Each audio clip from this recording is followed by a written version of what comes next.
네, 모두 일주일 동안 평안하셨지요? 네, 네, 하나님의 은혜 감사드리고요. 오늘 저는 이번 주 교과 7과를 여러분들과 함께 나누려고 합니다. 오늘 우리 시대에, 오늘날 우리에게 꼭 필요한 말씀이라고 생각하고 또 이 교과를 우리에게 주신 하나님께 감사드리면서 여러분들과 함께 제가 준비한 파워포인트로 여러분들과 함께 시어하도록 하겠습니다. 아멘. 예. 예, 보이시죠? 네. 네. 네. 예. 오늘 교과는 제7과 최고의 최고. 충성, 전장에서 경배함이라고 하는 아주 중요한 내용을 다루도록 하겠습니다. 우리 인생에서 가장 중요한 요소가 되는 것이 바로 충성이다라고 하나님께서 말씀하신 것 같습니다. 그리고 그래서 오늘 이 말씀을 배우면서 과연 우리는 하나님께 대한 충성을 하고 있는지를 먼저 점검하는 시간이 되길 바라고요. 하나님께 충성해야 한다는 것이 얼마나 정말 어려운 일인가. 그러나 부담감이 들지만 하나님께서 반드시 요구하시는 그 충성의 자리가 어떤 것인지를 오늘 교과 내용을 통해서 확실하게 우리 다시 한번 깨닫고 그래서 우리에게 하나님께 더욱 충성하는 그런 영적인 유익을 얻게 되는 시간을 하나님께서 허락해 주시기를 간절히 바라면서 오늘 한번 기억절을 같이 먼저 읽어보도록 하겠습니다. 기억절. 그런즉 그런즉 너희는 너희는 너희는 먼저 먼저 그의 먼저 그의 나라와 그의 나라와 나라와 그의 그의 의를 그의 구하라. 의를 의를 구하라. 그리하면 이 그리하면 이 모든 모든 것을 것을 너희에게 너에게 더하시리라. 더하시리라. 마태복음 6장 33절 말씀이죠. 네. 여러분들 너무나 잘 아시는 이 성경절 에 담긴 그 내용이 어떤 것인가 먼저 살펴보면 너희는 먼저 그의 나라와 그의 의를 구하라라고 하는 명령의 말씀이에요. 이것은 하나님께서 원하시는 우선순위의 삶이 무엇인가를 여기서 보여주죠. 세상의 욕구, 나의 욕구보다 무엇을 먼저 두라고요? 하나님 중심의 가치를 먼저 구하는, 따르는 삶을 살아라 라고 하는 명령이 담겨 있고요.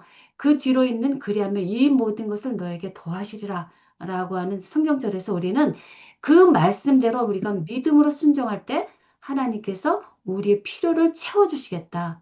순종하는 자의 삶에 하나님의 나라가 드러나도록 해주겠다라고 하는 하나님의 약속이 담긴 복음의 내용입니다. 그래서 오늘 이 기억절 말씀을 우리가 염두에 두면서 어떤 충성된 삶을 살기를 원하시는지 구약에 있는 내용을 통해서 한번 그 믿음으로 순종하는 자들의 아름다운 삶의 모습을 한번 살펴보도록 하겠습니다. 그러면 하나님께서 원하시는 먼저 그의 나라와 그의 의를 구하는 즉 충성된 자들이 먼저 해야 될 것이 무엇인가? 이를 소지입니다. 제목은 언약 먼저 하라고 말씀했습니다. 무엇을 먼저 하라고요?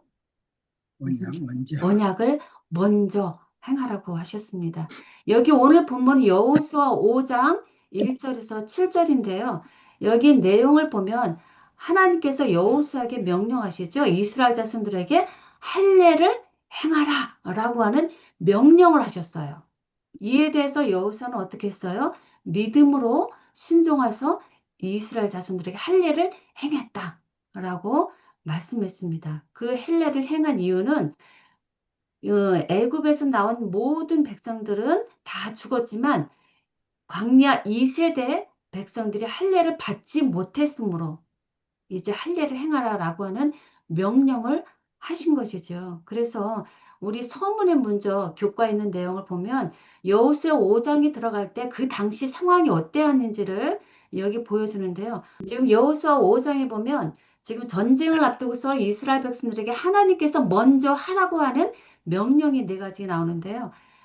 첫 번째는 할례를 행하라는 것이고 두 번째는 유월절을 지키라라고 하시는 거고 그 다음에 아직도 정복이 한창인데 제단을 쌓아서 주님을 경배하라고 하셨고요. 그 다음에 아직 땅이 분배되기 전인데도 불구하고 땅 정복보다 여호와의 성막을 먼저 세우는 일을 하라. 라고 하는 이런 네 가지 상황을 통해서 우리 인간의 눈에 보일 때는 정말 맞지 않는 것처럼 보이는 일을 하나님께서 이스라엘 백성들에게 명령하셨다는 거예요. 그 이유가 반드시 있겠죠. 근데 우리 일상생활에서도 보면 우리는 우리가 먼저 해야 할 급한 일, 바쁜 일 같은 것들이 많이 우리 주변에 있습니다. 그러나 우리는 알아요. 그것보다 더 먼저 해야 되는 일이 있다는 것. 바로 우리 하나님과 함께 하나님을 경배하는 우리 가족의 모임, 우리 교인들의 모임이 먼저 시급하다라는 것을 우리는 알고 있다라는 것을 우리는 여기서 먼저 숙지하고요. 그러면 여기에서 주어진 시간을 더 값지게 사용해라라고 하는 명령이 있는데 아까 그 요지가 바로 그것이죠. 우리에게 주어진 한정된 시간을 가장 값지게 사용해야 한다라고 했는데 그 뜻이 무엇인가를 우리는 마지막 시대를 사는 우리에게 가장 중요한 말씀 요한계시록 14장 12절에 있는 말씀으로 우리는 요약을 먼저 하고 그 다음에 교과에 들어가려고 합니다. 하나님께서 명령하는 것은 왜 필요해요? 우리를 향해서 어떻게든지 우리를 구원하시고자 하는 하나님의 구원의 의지가 있는 거고요. 그래서 우리로 하여금 그 명령에 순종하기를 바라는 거룩한 요구라는 것입니다. 그래서 최고의 충성이란 것은 하나님께서 우리에게 바라시는 최고의 충성이란 것은 하나님께 주신 명령에 우리가 절대적으로 순종하는 것이다. 그리고 그 예수 믿음으로 우리가 지키는 것을 최고의 충성이다라고 하나님께서는 말씀하십니다. 하나님께서 이제 처음 일요일날 소지에 보여주시는 것은 첫 번째 정복전에 행한 사건은 할례라는 것을 우리에게 말씀하십니다. 하나님께서 지금 정복을 앞두고서 이제 요단강을 건너서 적군을 향해서 계속 오고 있는 이스라엘 백성들을 보는 주변의 적국들의 그 마음이 어땠을까요?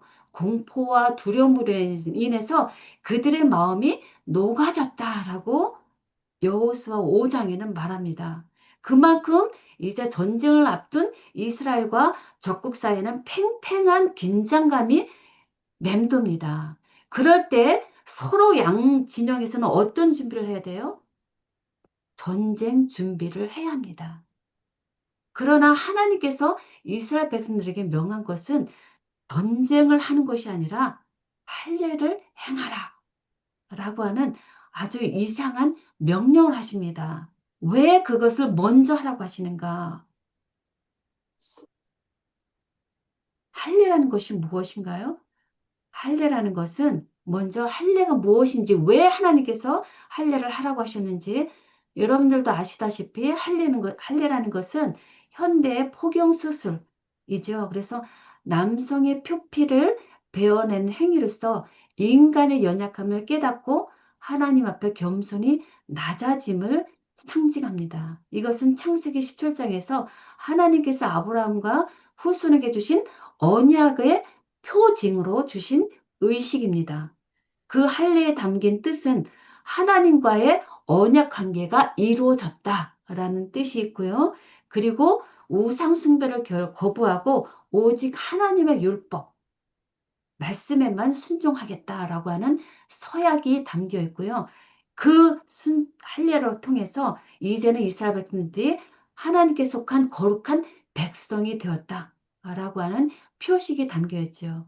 그런데 그 할례가 요즘에는 더 이상 요구되지 않고 이제는 침례로서 옛사람은 그리스도와 함께 장사되고 새 생명으로 부활함을 의미되는 침례로서 계속 이어지는 영적인 의미는 계속 우리가 따르고 있죠. 그래서 이제 하나님께서는 이 길갈이라고 하는 가나안 땅에 들어온 이스라엘 백성들에게 할례 의식을 하게 하셨고요. 여호수아는 할례를 행했습니다. 그 이유는 이전까지 해왔던 할례가 가데스 바네아라고 하는 곳에서 하나님께 불순종함으로 이제 스스로 하나님께 주신 언약을 깨트림으로 말미암아서 더 이상 할례 의식을 할 수 없었게 된 거죠. 하나님과의 언약이 깨어졌기 때문에 이제 그런 할례가 없는 백성으로 살아왔지만 이제 하나님께서는 어떻게 하세요? 긍휼히 하나님께서 다시 한번 이스라엘을 당신의 백성으로 인정하시고자 언약의 표를 회복하시고자 정복 전쟁에 들어가기 전에 먼저 무엇을 행하셔요? 할례라고 하는 언약의 표를 다시 한번 회복시키는 할례 의식을 명령하신 것입니다. 그것이 정복 전쟁 전에 먼저 필요했다는 것입니다. 그래서 하나님께서 먼저 할례를 명하신 이유를 세 가지로 정리해 보았는데요. 첫 번째는 언약의 회복을 하나님께서 회복시키기를 원하셨기 때문에 할례를 명하셨고요. 그리고 전쟁보다 먼저 하나님께 대한 순종과 신뢰를 원하셨기 때문에 영적인 준비를 위해서 할례를 명하셨다라는 것입니다. 그리고 할례를 통해서 다시 한번 하나님의 백성으로서의 민족적인 정체성을 회복하는 신호로서 할례를 명하셨다라는 것입니다. 반드시 그래서 할례의 의식은 필요했다라는 것입니다. 그래서 이스라엘 모든 히브리 남자에게 할례를 행하라는 여호와의 명령에 담긴 의미가 무엇인가를 우리 교과에 보면 이렇게 기록되어 있습니다. 군사 정복보다 더 중요한 것이 뭐라고 했어요? 이스라엘과 하나님의 언약을 새롭게 하는 것. 예. 하나님의 언약을 다시 회복하는 것이 먼저 필요했다라는 것이죠. 그래서 일요 소재가 언약 먼저라고 제목이 되어 있는 것이죠. 그래서 그렇게 언약의 표징을 이스라엘 백성들이 새롭게 함으로 그것은 하나님께서 요단강을 건너게 하신 데에 대한 은혜에 대한 응답으로 이스라엘 백성들이 한 것이었다라는 것이죠. 그래서 이 모든 이브리 히브리 남자가 할례를 행하라고 하는 여호와의 명령에는 어떤 뜻이 담겨 있냐면 우선순위가 먼저 어떤 것인가를 우리는 살펴야 된다는 것이에요. 우선순위가 무엇인가? 즉 하나님을 먼저 세우라 라고 하는 것이죠. 그렇게 되면 승리와 복이 저절로 따라오게 된다라고 하는 하나님의 뜻이 담겨 있습니다. 그러므로 전쟁 준비 전에 영적 준비로서 할례가 시행된 것입니다. 그래서 이 하나님의 뜻을 어떻게든지 다시 이스라엘 백성들을 나의 백성으로 다시 회복시키고자 하는 하나님의 은혜와 사랑을 깨닫는 자는 우리 눈에 보일 때 정말 적합지 않아 보이는 일일지라도 할례일지라도 이스라엘 백성들은 어떻게 하게 돼 있어요?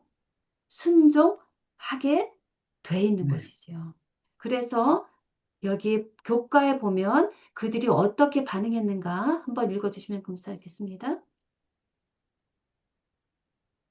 말에 마구를 채우고 칼을 가는 대신 백성들은 전투 병력 대부분을 최소 3일 동안 취약하게 할 수밖에 없는 의식을 진행했다. 그들이 그렇게 한 것은 애굽에서 구원하신 하나님과의 관계를 기념하기 위해서다. 왜 그렇게 하였는가? 그들은 전쟁이 여호와께 속한 것임을 인정했기 때문이다. 그들에게 성공을 주시는 분은 하나님이시다. 아멘. 예수께서도 같은 원리를 약간 다른 말로 표현했다. 그런즉 너희는 먼저 그의 나라와 그의 의를 구하라. 그리하면 이 모든 것을 너희에게 더하시리라. 마태복음 아멘. 6장 아멘. 아멘. 33절. 감사합니다. 예. 이렇게 하나님께서 주신 명령을 믿음으로 사랑의 마음으로 하나님의 사랑을 깨닫고 믿음으로 순종한 그들을 보시는 하나님의 마음이 이제 어땠을까요? 38년이란 긴 세월을 광야에서 유리방랑하는 것을 보는 하나님의 마음은 결코 행복하지 않으셨죠. 얼마나 불편하시고 마음이 아프셨겠어요. 그러나 마지막으로 마침내 그들을 하나님께서 다시 받아들이시고 이제 순종으로 할례를 행함으로 하나님과의 언약을 다시 회복하게 된 모습을 본 하나님의 마음이 어떠했을까를 이 성경절에서는 이렇게 기록하지요. 여호수아 5장 9절입니다. 오늘 내가 애굽의 수치를 너희에게서 떠내가게 하였다. 예, 얼마나 이 말 속에 담긴 그 의미가 많은가요? 애굽의 수치 속에서 이제까지 살아왔다는 것이죠. 어떤 거요? 과거 애굽의 노예 상태로 살았던 그들의 종살이, 비천함, 그리고 더 나아가서 우리 인간 본연의 죄의 굴레, 죄 속에 있는 우리의 상징, 우리를 말하는 것입니다. 그럼에도 불구하고 이제 하나님께서 할례라는 그 언약의 표식을 통해서 이제는 굴러가게 하였다. 떠나가게 하였다라고 말씀하십니다. 이제는 과거의 부끄러움과 죄의 흔적을 제거하셨다는 것입니다. 누가요? 하나님께서. 우리 인간 스스로는 결코 할 수 없는 그 일을 죄의 속박에서 하나님께서 제거하셨다는 것입니다. 우리를 구속해 내셨다는 것입니다. 얼마나 하나님의 놀라운 은혜인가요? 그래서 우리도 바쁜 일상과 싸움 속에서 먼저 해야 할 일, 즉 그리스도와의 관계를 날마다 새롭게 하는 일을 우리는 잊지 말고 계속 실천해 나가야 하는 것입니다. 그래서 이전에 육신의 할례로 행했다면 이제는 어떤 할례를 해요? 이제는 마음의 할례를 할지니 라고 로마서 2장 29절에 사도 바울이 말한 대로 믿음과 성령의 할례로 우리는 매일 하나님께 헌신해 나가는 자세로 살아가야 할 줄 믿습니다. 그 다음에 이제 6월절 보게 되면 하나님께서 약속의 땅을 정복해야 하는 그런 엄청난 임무에도 불구하고 또 다시 하나님께서 어떤 일을 하라고 말씀하셨는데 이것은 바로 율법에 기록된 대로 이제 이스라엘 백성들이 순종해서 따라가는 것이죠. 바로 유월절을 지키는 일이 바로 오늘 월요일의 소재입니다. 왜 유월절을 기념하기로 여호수아는 선택을 했을까요? 유월절은 어떤 사건이죠? 애굽에서 마지막 재앙, 장자의 죽음에서 이스라엘이 보호받고 넘어간 사건을 기념하는 절기이죠. 그래서 흠없는 어린 양의 피를 문설주와 인방에 바르자 죽음의 사자가 그 집을 넘어갔기 때문에 패스오버, 유월절이라는 이름이 붙어지게 되고요. 그 후로 이제 매년 첫 달 14일에 기억하고 감사하는 예식을 이스라엘 백성들이 기념하는 절기이죠. 그래서 6월절은 첫 번째 출애굽 직전에 이스라엘 백성들이 지켰고요. 그리고 두 번째 시내산을 떠나기 직전에 지켰다라는 것을 성경은 기록하고 있습니다. 그러나 바데스 가데스 바네아 사건으로 인해서 그들은 할례를 받지 못했기 때문에 당연히 유월절도 지킬 수 없는 아주 안타까운 시절을 보내게 됐죠. 그러나 마침내 세 번째 하나님께서 길갈에서 이스라엘 수치를 굴러가게 하신 하나님의 은혜로 이제 할례와 유월절에 참여하게 되었습니다. 그래서 길갈에서 유월절을 지켰다라고 하는 그 의미는 무엇인가요? 이제는 이스라엘 그 2세대가 새로운 시대의 시작을 열게 되었다라고 하는 아주 중요한 이정표가 된다는 것입니다. 이제는 구원받은 백성임을 확신하면서 이스라엘의 사명을 잇는 새로운 시대의 주자가 되었음을 확인하는 것이 바로 유월절 기념을 그들이 행했다라는 것입니다. 그래서 여호수아 5장에서 이제 하나님께서 이스라엘을 백성을 받으셨다라는 것을 우리는 세 가지를 증거를 우리가 확인해 볼 수 있는데요. 첫 번째 뭐냐면 할례를 받은 것으로 인해서 우리는 하나님께서 깨어진 그들과의 언약 관계를 회복하셨다. 즉 받으셨다라고 하는 첫 번째 증거가 되는 것이고요. 그리고 유월절을 지킴으로 말미암아서 이제는 하나님만이 우리의 구원자라고 하는 그들의 고백과 순종을 받으시고 이제는 하나님께서 임재해 주시겠다. 라고 하는 약속이 되는 거고요. 그리고 이제 마침내 하나님께서는 어떤 모습을 그들에게 나타나셨어요?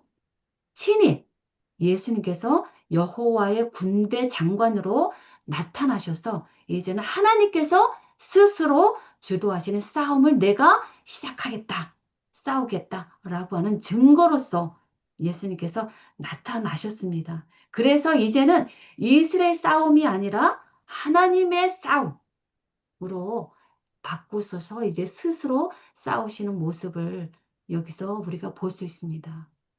그래서 하나님께서 그런 유월절 예식을 보시고 이스라엘 백성들을 이제 기뻐 받으셨는데 그 유월절에 참 의미가 어떤 것이 있나요? 유월절은 십자가의 예표가 되는 것이죠. 어린 양의 피를 그들이 제물로 바쳤을 때 그 피는 바로 예수 그리스도의 보혈을 예표하는 것이고 세상죄를 지고 가는 하나님의 어린 양으로서 예수님은 신약시대에 오셨습니다.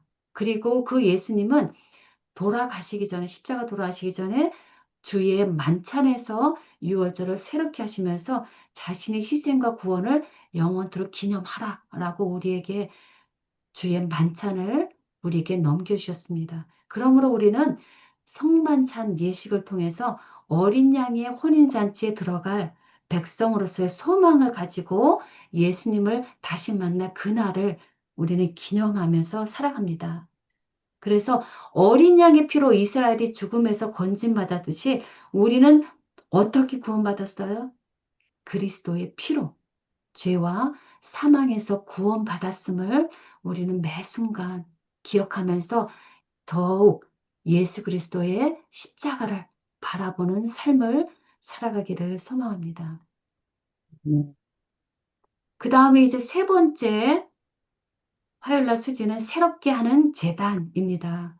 왜 정복 전에 한창 정복 싸움이 진행되는 중간에 여호수아가 하나님께 제단을 쌓게 되는가? 그 동기가 무엇인가를 여기에서 여호수아 8장 30절, 31절에 말씀하고 있는데요. 여호수아 8장 31절에 는 보면은 정복이 한창일 때 하나님께서 명령하신 대로 여호수아가 에발산에 한 제단을 쌓고 거기에 번제물과 화목제물을 드렸다라고 하는 내용을 기록하고 있습니다. 그러면 정복이 한창일 때 여호수아가 취한 사건에 대해서 더 한번 자세히 살펴보도록 하겠습니다. 지금 아이정 전투가 하나님의 계획을 따라서 이제 순종한 그들에게 이제 승리가 왔어요. 하나님의 계획에 따른 승리를 회복한 게 된 것이죠. 그때 이스라엘 백성들은 어떻게 했는가? 전쟁에서 승리한 그들이 전리품을 챙기면서 승리를 자축했는가? 그것이 아닙니다. 그러면 무엇을 했는가? 하나님의 명령에 따라서 그들이 승리를 했을 때, 아이성이 승리했을 때 바로 이어진 사건은 8장에서 이어지는 사건은 바로 제단 쌓기라는 것입니다. 여호수아는 모세가 명령한 대로 신명기 27장에 있는 말씀 그대로 돌 제단을 쌓았습니다. 그리고 번제와 화목제로 하나님을 예배했습니다. 그것은 바로 감사의 예물을 드린 것이죠. 그리고 더 나아가서 그들은 율법을 모든 백성 앞에서 낭독을 했습니다. 그 의미는 뭐예요? 하나님께서 주신 언약을 재확인하겠다라고 하는 결심과 의지가 담겨 있습니다. 그 뜻은 뭐예요? 언약을 새롭게 하는 예배가 승리를 가져온다라는 것을 그들이 알았다는 것입니다. 여호수아가 제단을 쌓은 이유를 제가 세 가지로 정리해 보았는데, 첫째는 하나님의 명령을 성취하기 위해서 모세의 명령 그대로 순종한 여호수아의 모습을 여기서 확인할 수 있습니다. 신명기 27장입니다. 전쟁의 승리는 칼이 아니라 어디에서 온다는 거예요? 하나님 말씀에 순종할 때 온다는 사실을 우리에게 알려줍니다. 그리고 승리의 영광을 하나님께 돌리기 위해서 감사 제사를 드리기 위해서 제단을 쌓았다는 것입니다. 그 여호수아가 당시 전쟁의 영웅이었습니다. 지도자이기 때문에. 그러나 승리의 주체가 누구라는 것이에요? 하나님이심을 고백한 것입니다. 그래서 우리도 전적인 하나님의 은혜에 영광 돌려야 함을 우리에게 상기시켜 줍니다. 그리고 제단을 쌓은 이유는 백성들에게 언약의 영원성을 새기면서 충성을 다짐하는 언약의 재헌신을 위해서 제단을 쌓았다라는 것입니다. 그래서 여기에 대해서 교과는 무엇이라고 말씀하는가? 여호수아 8장 30절에서 35절은 전쟁이라고 하는 그런 폭력적인 이야기를 통해서 무엇을 우리에게 중요시하는가? 언약의 재확인이 예배가 필요하다라고 하는 가장 중요한 신학적 주제를 여호수아를 통해서 우리에게 보여준다라는 것입니다. 그러므로 그 언약에 순종하는 삶으로 나아가라라고 하는 명령을 이 말씀 속에서 우리에게 확인시켜 줍니다. 그리고 여호수아는 그 여호수아서 마지막 장인 24장 25절에 어떤 모습을 우리에게 확인해 주냐면요. 여호수아에 얼마나 확실하게 그 언약에 충실했는가를 여호수아 24장 25절에는 이렇게 기록하고 있습니다. 그날 여호수아가 세겜에서 백성으로 더불어 언약을 세우고 그들을 위해 율려 법도를 베풀었더라 라고 기록하는데요. 24장 25절은 마지막 장으로서 여호수아가 죽기 바로 전에 모습을 기록합니다. 그러므로 여호수아 1장 8절에 하나님께서 여호수아에게 나타나므로 율법을 지키라라고 한 명령에 따른 24장의 마지막 절에 여호수아의 모습은 율법을 가장 최우선으로 마지막으로 끝까지 순종하는 모습을 여호수아의 모습에서 찾아볼 수 있습니다. 그러므로 그런 지도자 때문에 이스라엘 백성들은 어떻게 했어요? 여호수아가 사는 날 동안 이스라엘 백성들이 여호와를 신실히 섬겼더라. 라고 하는 아름다운 장면이 기록되어 있습니다. 그 한 사람 지도자의 철저한 언약의 순종이 이스라엘 백성들을 언약의 순종으로 이끌었습니다. 그러므로 지금 세대를 우리가 살아가는 우리들도 언약에 순종하는 모습을 살 때 우리의 후손들도 언약에 순종하는 그런 모습을 나올 수 있다라고 하는 것을 우리는 기억할 수 있게 되죠. 그 다음에 이제 넷째 날 모습 보면 돌에 새겨진 말씀이라는 제목으로 우리에게 말씀을 전해주는데요. 이스라엘 백성들을 이끈 여호수아가 에발산에 제단을 쌓고 한 행위가 바로 돌에 말씀 율법을 새겼다라는 것입니다. 근데 이 당시 여기에는 이제 8장 32절인데 왜 돌에 제단을 새기라고 했는가라고 하는 것이죠. 여기에 보면 제가 시간상 그것을 지금 현대 시대의 그림으로 살펴보게 되면 가운데 있는 세겜 골짜기에 지도자 여호수아가 언약궤를 맨 이스라엘 제사장들과 함께 이 가운데 서 있고요. 에발산에 6개 부족 백성들이 서 있고요. 그리고 다른 한편에는 다른 6개 부족 백성들이 서 있습니다. 그래서 여호수아가 저주 율법을 선포하게 되면 에발산 쪽에 서 있는 이스라엘 백성들이 다 함께 아멘 하고 화답을 했고요.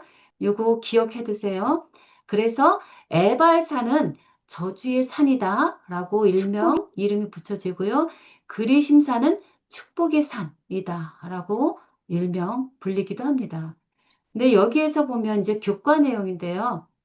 그리심산과 에발산에서 이제 제가 말씀한 대로 선포했다라는 것을 여기에서 교과에서 내용을 말씀하고 있고요. 그래서 이제 여호수아는 모세의 지시를 따라 에발산에 큰 돌로 만든 한 기념비를 세웠고요. 전에 석고를 발라 준비해뒀던 돌들 위에다가 율법을, 십계명뿐만 아니라 모세에게 준 모든 율법들을 기록하였다 라고 하고 있고요. 그럼 여기에서 먼저 왜 율법을 돌에 기록했는가를 먼저 여러분들과 함께 확인해 보고 싶습니다. 왜 율법을 돌에 기록했을까요? 우리는 자주 잊어버리고 망각합니다. 그러므로 하나님께 주신 언약에 담긴 이 특권과 의무를 영원히 기억하게 하고자 하나님께서는 율법을 돌에다 기록하라 라고 명령을 하셨습니다. 그리고 가나안 땅의 축복은 약속을 믿고 순종할 때 이르러 온다는 것을 가시적으로 보게 하기 위해서 돌에다 기록했다는 것입니다. 그리고 돌을 바라봄으로 이스라엘 백성들은 어떻게 해요? 다시금 헌신하고 충성하겠다라고 하는 재헌신을 하게 하도록 하기 위해서 돌에 기록했다는 것이죠. 그리고 우리에게는 이 돌의 율법이 아니라 우리에게 참으로 중요한 영원히 없어지지 않을 말씀을 성경이라는 이 중요한 것으로 우리에게 영원히 잊지 않도록 기억하도록 하시는 하나님의 기억 장치, 성경을 주심으로 인해서 우리는 얼마나 감사한지요. 근데 에발산에다가 제단을 세운 아주 독특한 점을 보면 다듬지 않은 자연석으로 만든 제단으로 했다는 것입니다. 그것은 인간의 기술이 아닌 오직 하나님의 말씀과 은혜로 드려지는 예배를 상징하고요. 그리고 모든 율법의 말씀을 돌에 기록함을 통해서 언약의 백성으로 살아가야 함을 얘기하는 것이죠. 그래서 인간의 공로가 아닌 하나님 말씀 중심이 예배가 되어야 한다라는 것을 우리에게 상기시켜 줍니다. 근데 여기에서 아주 중요한 거 제가 정말 깨닫고 감사한 것이 있는데요. 여호수아가 그 제단을 어느 산에다가 세우는가예요. 그리심산이라고 하는 축복의 산이 아니라 어디에다 세웠는가? 바로 에발산에다가 하나님께 드리는 제단을 쌓았다라는 사실이 참으로 정말 감사하고 놀랍고 귀중한 은혜가 있다라는 것을 깨닫고 정말 이 말씀을 준비하면서 너무 감사했는데요. 이 에발산에서 드린 이 제사의식은 복음의 원리를 예표합니다. 즉 에발산이라고 하는 저주의 자리에다가 제단을 쌓았다는 것은 인간은 율법 앞에서 저주받아 마땅한 죄인이라는 사실을 로마서 3장 20절을 통해서 다시 한번 기억하게 해주십니다. 우리 모두는 저주받아 마땅한 죄인, 에발산, 이 지구 땅에 살아가고 있음을 상기시켜 줍니다. 그러므로 누가 필요해요? 우리는 속죄 제물이신 예수님이 필요하다라는 것을 우리는 깨닫고 예수님께 나아갈 수 있게 됩니다. 그래서 에발산이라고 하는 그곳에 제단을 쌓았습니다. 거기에다가 제물을 드렸습니다. 저주의 자리에 속죄 제물이 필요한 것입니다. 병든 자에게 의원이 필요한 것입니다. 그러므로 그 속죄 제물이신 예수님을 우리가 믿음으로 속죄하게 될 때 우리는 바로 비로소 축복의 장소로 나아갈 수 있게 되는 것입니다. 하나님과의 화목과 축복을 받을 자격을 얻는 영생을 우리가 얻는 자리로 변화가 회복이 되어지는 것이죠. 그래서 에발산이라고 하는 죄와 저주의 자리에서 예수님을 통해서 하나님의 은혜와 회복이 시작되었음을 여기서 우리가 확인하게 되면서 정말 우리는 감사의 제단이 저주의 산 에발산에 세워진 이 사건을 통해서 순종과 언약의 준수 없이는 저주가 따를 수밖에 없다. 그러나 하나님께 드리는 순종과 헌신, 감사는 우리의 저주를 은혜와 축복으로 바꾼다라고 하는 놀라운 복음을 인해서 다시 한번 감사하면서 우리를 대신해 언약의 요구사항을 이루신 주님께 제단을 쌓으시는 저와 여러분이 되시기를 간절히 소망합니다. 아멘. 그래서 영감의 교훈에 보면 잊지 않도록 우리에게 돌비에 기록하도록 하셨다라고 하면서 그래서 돌비를 통해서 우리는 이방의 잡것과 혼합되지 않도록 하신 하나님의 그 의도와 그리고 어떻게든지 이 세상 사단으로부터 우리가 유혹으로 넘어가지 않도록 경계하기 위해서 율법을 돌베 세우신 그 하나님의 은혜, 그 속마음을 우리는 다시 한번 깊이 깨닫고 감사하게 됩니다. 네. 그리고 마지막으로 이제 다섯째 날 하나님의 임재를 갈망한 이스라엘 백성들이 어떤 일을 행하는가를 여기서 보게 되는데요. 여호수아가 이제 땅을 이제 정복하고 이제 땅을 분배하는 과정에 서 있습니다. 여호수아 18장이에요. 이제 땅을 정복했으면 땅을 분배하는 일이 남았는데 그 바쁜 와중에 여호수아가 무엇을 하는가? 예. 여호수아 18장 1절을 보면 1절, 2절을 보면 이스라엘 자손의 온 회중이 실로에 모여서 거기에 회막을 세웠다라고 예, 말을 하는데요. 예, 아직 기업을 받지 못한 땅 분배 전에 취한 여호수아의 그 모습을 통해서 우리는 어떤 교훈을 받아야 합니다. 그때 당시에 아직 주요 성읍들은 정복이 됐지만 땅의 실제 분배는 아직 완전히 이루어지지 않았어요. 아직도 일곱 지파는 땅을 차지하러 가지 않고 지체하고 망설이고 있는 그때 여호수아 지도자는 어떤 모습을 취했는가요? 그들을 마구잡이로 땅을 취하러 가도록 그들을 떠내 보냈는가? 아니라는 것이에요. 여호수아는 백성들의 마음을 다시 하나님께로 모으는 것부터 시작했다라고 하는 것이 굉장히 저에게는 아주 큰 인사이트를 주었는데 왜, 왜 아니 여호수아는 백성의 마음을 다시 하나님께로 모으는 것부터 시작했는가? 여호수아가 실로의 성막을 건립한 사건이 굉장히 중요한 의미가 있습니다. 왜냐하면 실로라고 하는 것은 그 당시 가나안 땅의 중앙에 에브라임 산지에 차지해 있었기 때문에 모든 이스라엘 12개 지파들이 접근할 수 있는 가장 중심지입니다. 그 가나안 땅 중앙 실로에 무엇을 세웠다는 것이에요? 성막. 을 세웠습니다. 그래서 예배의 중심지, 신앙적 중심지를 먼저 건립하는 것이 중요했다라고 여호수아가 판단한 것입니다.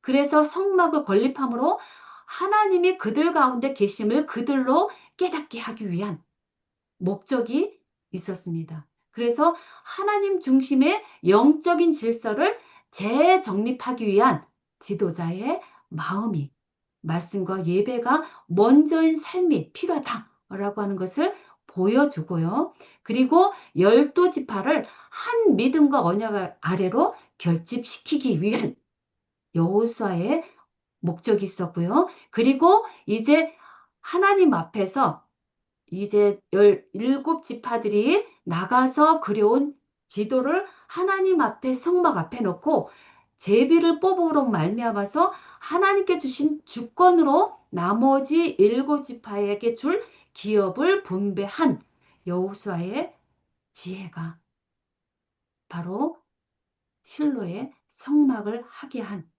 목적이 담겨 있다라는 것입니다. 그래서 가나안 정복의 목적은 단순히 땅을 얻는 것이 아니라 여호수아가 목적한 것은 하나님 중심의 공동체를 세우는 것이었다. 그리고 바로 이것은 하나님의 뜻이기도 했다라는 것입니다. 그래서 교과 내용에 보면 성소를 짓겠다라고 하는 것은 출애굽기 25장 8절에 말씀한 대로 하나님께서 당신의 백성 가운데 거하시겠다라고 하는 약속의 성취예요. 하나님께서 하신 말씀대로 여호수아를 통해서 약속을 성취하신 하나님의 약속의 성취가 바로 여호수아가 세운 실로에 세운 성막의 건립입니다. 그래서 이스라엘 백성들은 그 뜻에 따라서 이제 그 땅을 예수님께서 하나님께서 함께 하심으로 말미암아 그 땅을 차지하고 지수적인 축복에 계속 받게 되는 그런 일이 있었습니다. 그래서 율법과 순종에 따른 이제 약속을 이제 우리 기억절을 다시 한번 상기하면서 마태복음 6장 33절 먼저 그의 나라와 그의 의를 구할 때 어떤 약속을 주시겠다라고 하는 그 명령대로 순종한 약속이 실현된 것을 우리는 꼭 확인해 봐야 되겠죠. 믿음대로 순종한 이 감동의 이야기를 통해서 우리는 그들의 약속도 성취된 것을 우리는 확인해 보아야 합니다. 첫 번째 이스라엘 백성들은 어떻게 했어요? 명령에 순종해서 가나안 정복을 시작했고요. 순종했죠. 그러므로 말미암아 어떤 약속이 성취가 왔어요? 하나님이 인도하셔서 가나안 땅을 정복하고 승리의 약속이 실현된 모습을 우리는 확인할 수 있고요. 그리고 여호수아는 어떻게 돼요? 좌로나 우로나 치우치지 치우치지 말라. 말라라고 하는 말씀. 명령에 철저히 순종한 순종. 결과 하나님의 인도로 하나님의 인도된 이제 결과. 지도자로서 이스라엘 백성들을 약속된 땅의 성취로 인도하신 하나님의 약속의 성취를 우리는 확인할 수 있습니다. 그래서 우리는 순종을 통해서 하나님의 인도와 약속의 성취를 경험하고 살아가시는지 이 시간 다시 한번 우리 자신을 점검해보고 매 순간 내 뜻인가? 하나님의 뜻인가를 먼저 우리가 갈등 속에 있을 때 하나님의 나라와 그의 의를 먼저 구하는 결단을 이어나가는 저와 여러분이 되시기를 간절히 소망합니다. 아멘. 그리고 우리가 잊지 말아야 될 것은 우리는 결코 할 수 없는 일, 약속의 요구를 누가 성취하셨는가? 바로 예수님께서 하셨다는 것이죠. 예수님은 어떻게 하셨어요? 아버지여 내 원대로 마옵시고 누구의 원대로 하옵소서? 아버지 원대로 하옵소서. 아버지의 원대로 하옵소서라고 하는 그 말씀을 하시고 그리고 끝까지 하나님의 집에 대해서 충성된 아들의 모습으로 살아가셨음을 히브리서 3장 2절을 통해서 우리는 확인하게 됩니다. 하나님의 뜻에 완전한 순종으로 구속의 약속을 성취하신 그 예수님 십자가에서 돌아가심으로 하나님의 언약을 완전히 이루셨습니다. 그 예수님의 순종을 통해서 우리에게 구원과 새 생명의 약속이 완성된 것입니다. 그러므로 우리는 이제 어떻게 살아야 돼요? 오늘 교과를 통해서 언약을 깨뜨린 죄인을 대신해서 그리스도께서 죽으심으로 언약의 요구를 다시 충족하시고 우리를 사망에서 생명으로 옮겨주신 그 예수 그리스도를 보내신 하나님을 우리가 다시 한번 기억하면서 이제 오늘날 대속죄의 시대를 살아가는 우리 그리스도인은 우리 시선을 더욱 하늘 성소에 집중하는 것이 얼마나 중요한가 라는 것을 잊지 말아야 되겠습니다. 아멘. 하늘 성소에서 우리를 위해서 이 시간도 우리의 연약함을 아시고 중보 기도하시면서 우리를 어떻게든지 생명으로 영원히 옮기고자 우리를 위해서 사랑으로 중보하시는 예수님이 계신 그 하늘 성소와 그리고 십자가를 바라보는 일을 우리가 끊임없이 이어나갈 때 하나님께서는 우리에게 약속하신 그 하나님과 함께 영원한 하늘 장막에서 거하도록 하시겠다고 하는 요한계시록 21장에 있는 말씀을 우리에게 허락해 주실 것을 저는 확신합니다. 아멘. 그래서 그 믿음으로 우리가 계속 바라볼 때 하나님은 영원히 우리와 함께 하실 그 약속을 믿음으로 살아가시길 바라면서 이제 마무리합니다. 오늘 교과를 통해서 약속의 땅에서 가장 먼저 한 일이 무엇인가? 전쟁이 아니라 무엇이었어요? 언약 회복. 언약 회복이 먼저 필요했다라는 것입니다. 할례와 유월절과 제단과 성막 쌓는 그런 일을 통해서 그들이 언약을 회복한 것처럼 우리들도 다시 한번 침례와 그리고 성만찬과 말씀 앞에 나아가서 하나님을 계속적으로 쌓는 그런 일을 통해서 하나님의 백성으로서 우선 삶의 중심을 하나님께 먼저 두는 일을 하기를 소망할 겁니다. 그래서 아멘. 지금 바쁘고 무거운 삶 속에 살아가는 우리 모습일지라도 그래서 때로는 우리가 흔들리는 그런 삶 속에서도 하나님께서는 신실하게 우리를 인도하심을 잊지 마시고요. 먼저 우리는 누구를 먼저 경배해야 돼요? 예수님이 하나님.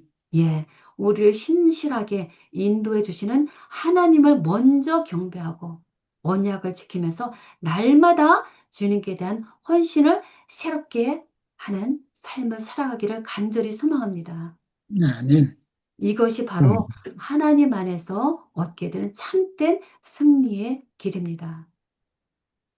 우리 스스로는 결코 이룰 수 없습니다. 그러므로 이 시간 우리 마음속에 부어주신 성령님의 도우심으로 달마다 승리하는 은혜가 이 자리에 계신 여러분 각자 우리 모두에게 있게 되기를 축복하면서 오늘 말씀 마치도록 하겠습니다. 아멘.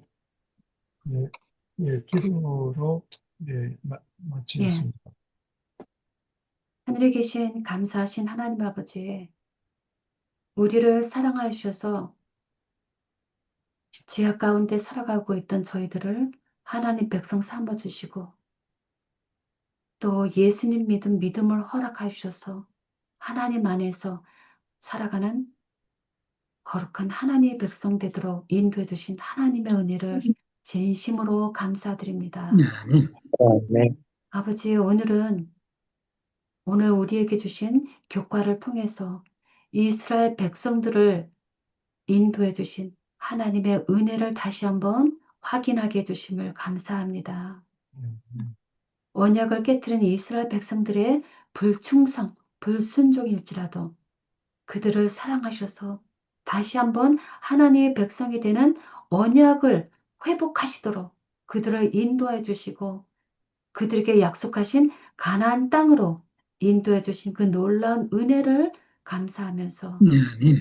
이제 우리에게도 하늘 가나안 땅으로 가게 하도록 인도해 주신 그 아멘. 하나님의 약속을 믿음의 눈으로 매 순간 나아갈 수 있도록 성령님으로 우리의 삶에 매 순간 함께하면서 우리 삶을 인도해 주시를 간절히 기도드립니다. 아멘.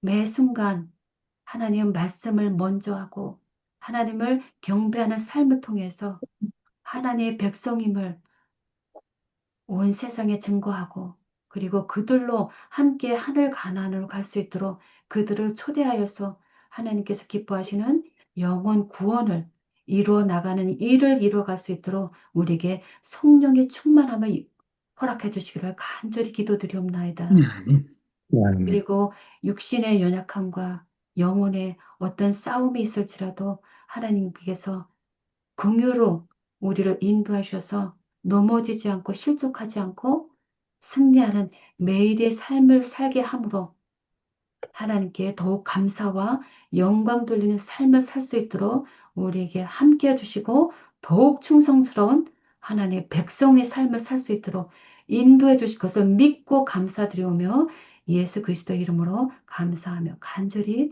기도드리옵나이다. 아멘. 아멘. 아멘. 감사합니다. 감사합니다. 감사합니다. 네, 수고하셨습니다. 예, 아, 감사합니다. 예.